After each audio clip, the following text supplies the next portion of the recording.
Hello, ladies and gentlemen, and welcome to today's edition of Classic Movie Buffet Theater. All right, and on today's episode, before I start today's episode, I want to say thank you to all the subscribers, all the people that have commented on the videos, and joined the fam. You guys are, I love it. You guys are so great. so great, so great. That voice is right about that. Now, on today's episode, of course, like I said, it's a classic movie buffet theater. So we're going to go back. I mean, we're going like way back. I'm actually going to show my age a little bit in this episode because it was back when I was a young kid that I first got into watching horror films. Now we're talking back. Well, I don't want to say a young child. I was probably about, I would say, at least 10 years old. So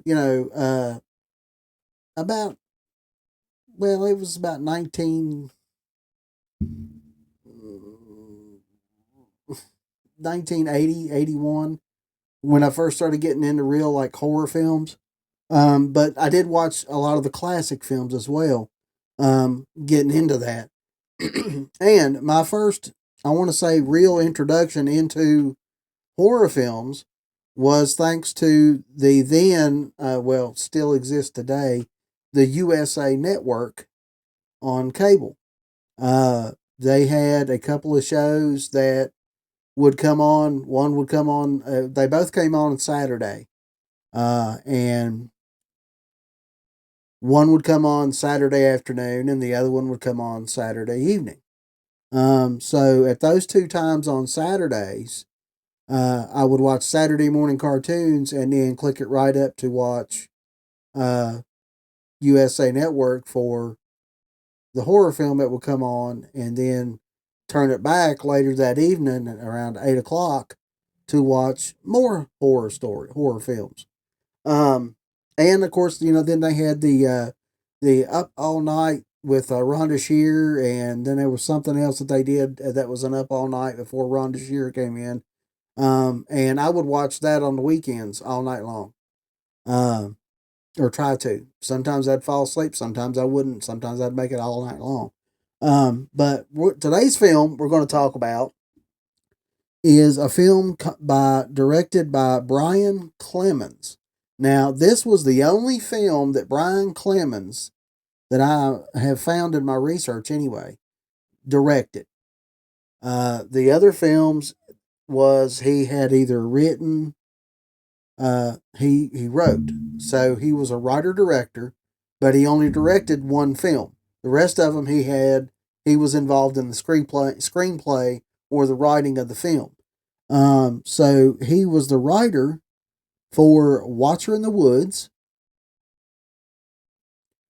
He was a writer in the screenplay for Highlander 2, The Quickening.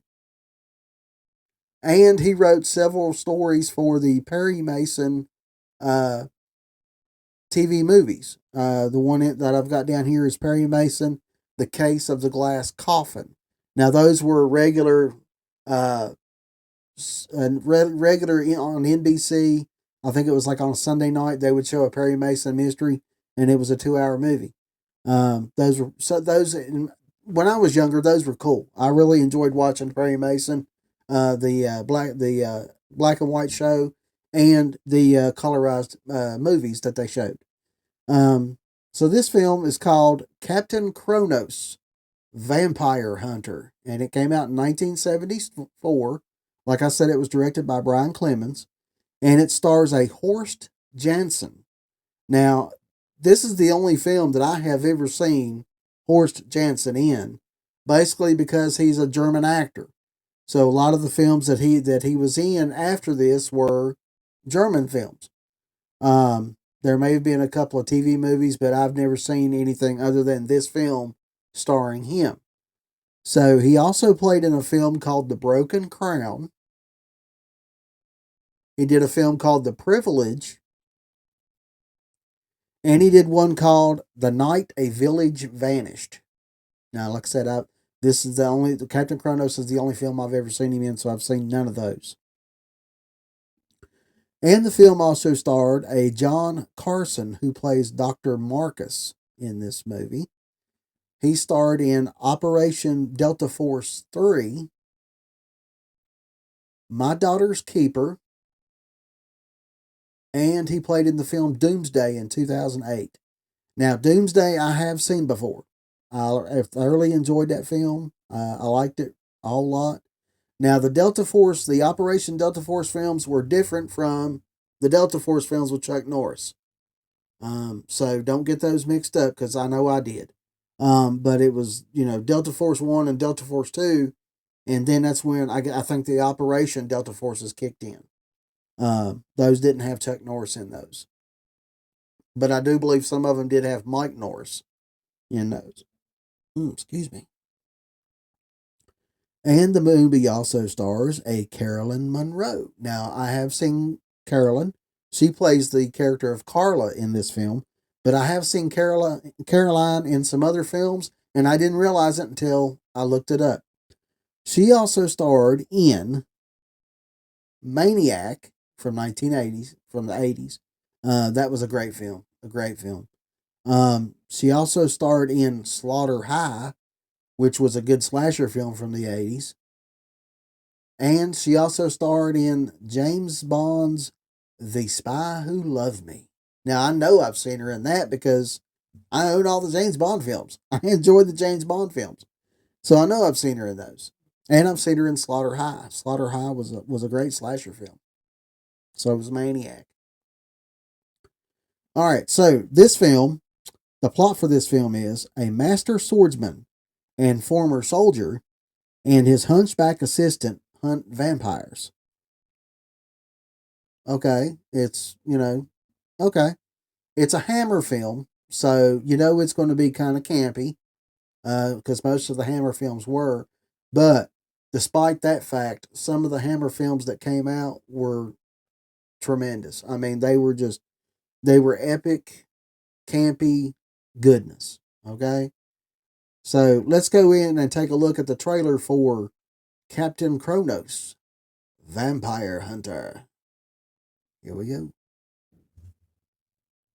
In the 18th century in Central Europe, a black terror swept across the face of the land. The curse of vampirism, which had been a half-forgotten memory for hundreds of years, returned with a fury that struck unholy fear into the hearts of every man, woman, and child.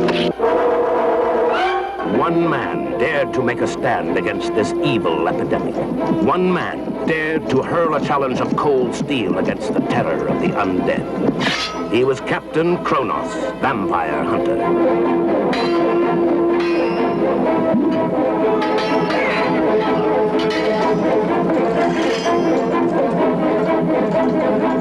It is commonly supposed that a vampire attacks in only one way, by biting the neck and draining the victim of blood. The girls you spoke of, they were not drained of blood, but of youth, of life itself.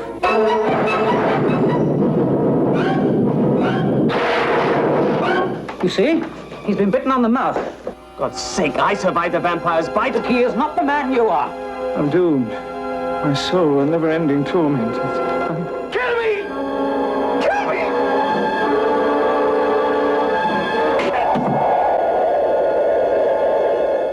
Her life will be yours. Yours. Her youth will pulse through your veins, my darling.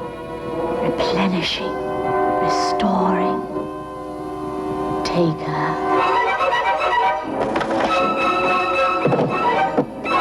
At your service, sir. To the death.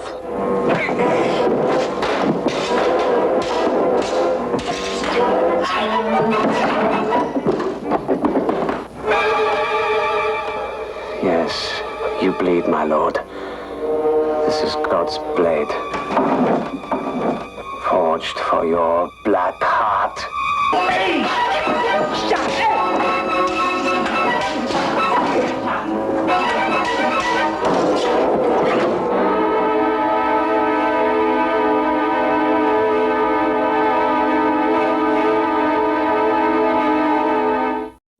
So like I said, it's campy goodness from the uh, Hammer Studio of Films. Um, Now, according to what this is telling me here, this was supposed to be the first in a series of films that were tied in with the Captain Kronos character. But uh, poor poor box office canceled those plans. The poor returns also contributed to the decline of the box office track record of Hammer films. So, according to what it's saying here, Hammer Films was doing really, really good at the box office. That's why they kept popping these movies out, kept popping these suckers out. And then when this one came out, I guess it could have been considered a change in the times, the way people viewed horror uh, from the 70s into, going on into the early 70s, going on in the late 70s, into the 80s.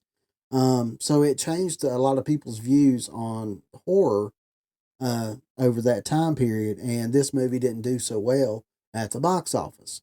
So then Hammer had to just, they couldn't go anymore. But I thoroughly enjoyed the Hammer films. There's a lot of them that I've seen billions of times. They're fantastic films if you like campy, low budget horror like I do, and I know there's some of you that do. This movie does have quite a cult following that I'm aware of. It actually took me forever to find it on DVD. Now I think the only way you can actually get it, maybe in like a box set or something like that with some of the other Hammer films, maybe. Which I wouldn't mind having a box set of the Hammer films, but I thoroughly enjoyed this film, and like I said, I've seen John Carson in Doomsday. It was a great film. Carolyn Monroe, I've seen her in all three of the films I mentioned. She's a great actress. But the story, I guess, for the film just didn't hit with a lot of the horror people, the horror fans. So, poor box office. What can you do? Even that happens in today's times. But I like I said, I contribute that to the change in the way we viewed horror from the early 70s into the late 70s into early 80s. A lot changed. A lot changed as far as like special effects, the story and the plot, and of course, budget. The bigger the budget, supposedly, the better the film. Uh, so a lot of that had play into the failing of Hammer films. But this was a true classic. If you're into the campy horror, you'll love this film. There is, I mean, there was some weird stuff that they put in these films. I mean, in every single one of them. There's a scene in this film where they're trying to figure out who the vampire is because it's unknown to them who it is, Captain Kronos and his partner. So they find a road where a lot of the attacks were happening. So they assume that the vampire has to travel up and down that road in that area. So they take a section of that area and they plant dead frogs over the road. And supposedly, well, according to what the movie shows, when the vampire travels by coach across these roads and they dig up the frogs are then alive again. So that proves that the vampire's been there. Kind of weird, but for the film, it works. This is a swashbuckling adventure with a large cult following. There's not a lot of blood and gore in this film, but there's innuendo of the attacks and such. And of course, the way they're playing it off is the vampire not only drinks their blood, but it absorbs their youth, their youthful energy. Um, so it's kind of a weird play on vampirism. Um, but this movie was great. I mean, if you like the sword and sorcery type stuff, if you're into those fantasy type films and campy horror, You'll love this film. You'll love this film. Um, Now, I wanted to go back and show you a couple of the intros of the shows that I used to watch my horror films from. So, uh, before we end the video, we're going to go in and we're going to take a look at those. The first one is one of my favorites. Yes, I was a young child when I watched this show, and yes, I did join the fan club. I had the membership card. I had all the stuff for the all the photos and all the stuff that they gave you with the membership. And it was called Commander USA's Groovy Movies. Here we go with the intro. Wherever there is a wrong to be righted, he is there. Wherever humanity gropes for that universal meaning of life, he is there. He is everywhere, for he is Commander USA. Far below a teeming shopping mall, Commander USA enters his video vault to bring you action, adventure, and zany non-stop thrills in Commander USA's Groovy Movies. Okay, so that was the intro for Commander USA's Groovy Movies. He showed a lot of the old horror films. Loch Ness Terror, Mausoleum, Friday the 13th, Slaughter High, Jaws of Satan. The list goes on and on. The House That Dripped Blood. And he had these little skits in between the commercial breaks and the showing of the film that were fantastic. He had a sidekick named Lefty, which all he did was take his cigar and he would wipe the tobacco dust on his hand, blow it off, and it would be a face on his hand, and he would do his fingers like this, and he would say that was his sidekick, Lefty. As a child, it was fantastic. I loved it. Like I said, I joined the fan club. I was totally enthralled with Commander USA and his show and the horror films that he showed on this show. Now, the other show that I would watch came on Saturday evenings at 8 o'clock, and it was a whole evening of horror, pretty much. Like I said, it would start at 8 o'clock. They would have a feature film. Then after that film was over, they would go into, there for a while, it was Ray Bradbury Theater. Then they would go into Alfred Hitchcock Presents. And then they would go into The Hitcher. And then they would go into, later on, a show called Werewolf, which was a very good show. So, here is the intro for USA's Saturday Nightmares. Here we go.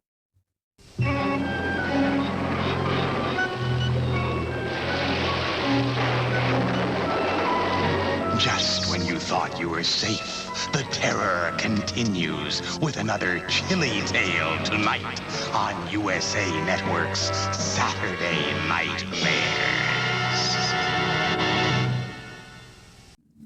All right, well, I'm sorry. I didn't mean to creep anybody out with that little, spiel that I did. But anyways, with that laugh, that was kind of evil. That was kind of evil. I apologize for that. But it was funny nonetheless. But anyways, so you had, like I said, you had Commander USA come on at 1 o'clock. And then later on, you had, at 8 o'clock, you had USA Saturday Nightmares. There was also a show on there that I would watch my Kung Fu movies from. It was, they would show the classic Kung Fu pictures, like Bruce Lee and that kind of thing, where they would mouth the words, but nothing would come out. And then the lips would move, but nothing would come out. Those classic films like that. Yeah. Those classic films like that. Those were fantastic as well. I grew up watching those too. But, yeah, so we're going to end the video here after that, after I show you how old I am. But anyways, Captain Kronos Vampire Hunter, classic film, great campy horror, one of the Hammer film greats, as far as I'm concerned. Like I said, it's got a great cult following. So if you've never seen that film, do try to watch that film. Look it up if you've got some time. I'm sure you'll enjoy it. It's just a great spin on vampirism films. So now, with that being done, Sunday, of course, will be Classic Movie not Classic Movie Sunday. We're doing that today. Sunday will be Supernatural Sunday, and we will go into the next 2 episodes of season 5 that are on my favorites list. And then Monday we'll come right back. Tuesday, for a Mike's Movie Rampage. So, I will see you guys on Sunday. Have a great rest of the week. See you this weekend, folks. Bye-bye.